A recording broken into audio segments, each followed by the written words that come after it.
అందరికీ hello hi అండి. సింపుల్గా చూపిస్తా కర్రీ క్యాబేజీ ఫ్రై. సింపుల్ అంటే సింపుల్, ఒక్కసారి మీరు చేసుకోండి. కొద్దిగా ఆయిల్ పోసుకొని జీలకర్ర,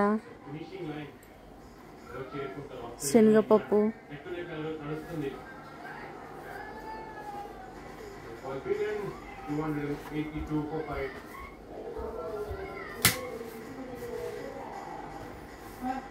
శనగపప్పు కొంచెం మంచిగా బ్రౌన్ అయిన తర్వాత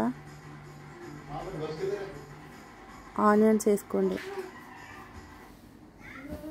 నా దగ్గర ఆనియన్స్ లేవు, ఉంటే వేసుకోండి, ఒకటి రెండు, టేస్ట్ బాగుంటుంది. తర్వాత పచ్చిమిర్చి వేసుకోండి, కొంచెం కరివేపాకు, ఒక టీ స్పూన్ పసుపు,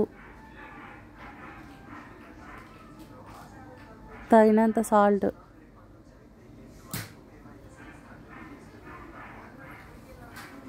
కలుపుకొని ఒక 1 మినిట్ మూత పెట్టుకోండి. క్యాబేజీ వేసుకున్న తర్వాత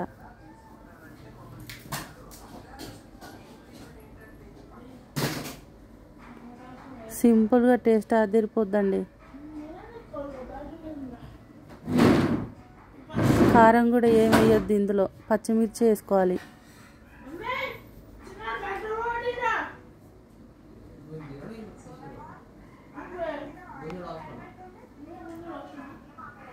ఫస్ట్ ఇలా వేసుకోవాలి. దోశ నాకు రాలేదు, ఆ పక్కన పెట్టుకున్న కర్రీ ఇది తీసుకొని మళ్ళీ కొంచెం వాటర్ జల్లుకొని ఇప్పుడు వేసుకోవాలండి. దోశ మంచిగా వస్తుంది.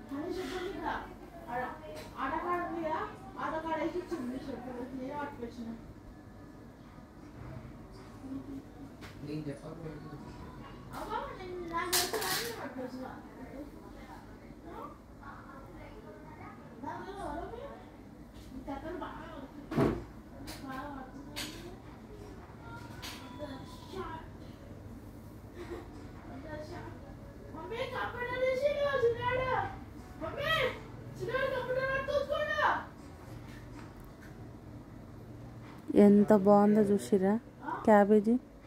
సింపుల్గా ఇట్లా ఫ్రై చేసుకోరి, మూత పెట్టుకొని ఇట్లనే ఒక 30 నిమిషాల దాకా అట్లనే సిమ్లో ఉంచిరనుకో టేస్ట్ బాగుంటుంది. మీరు చేసుకోండి, తప్పకుండా లైక్ చేయండి.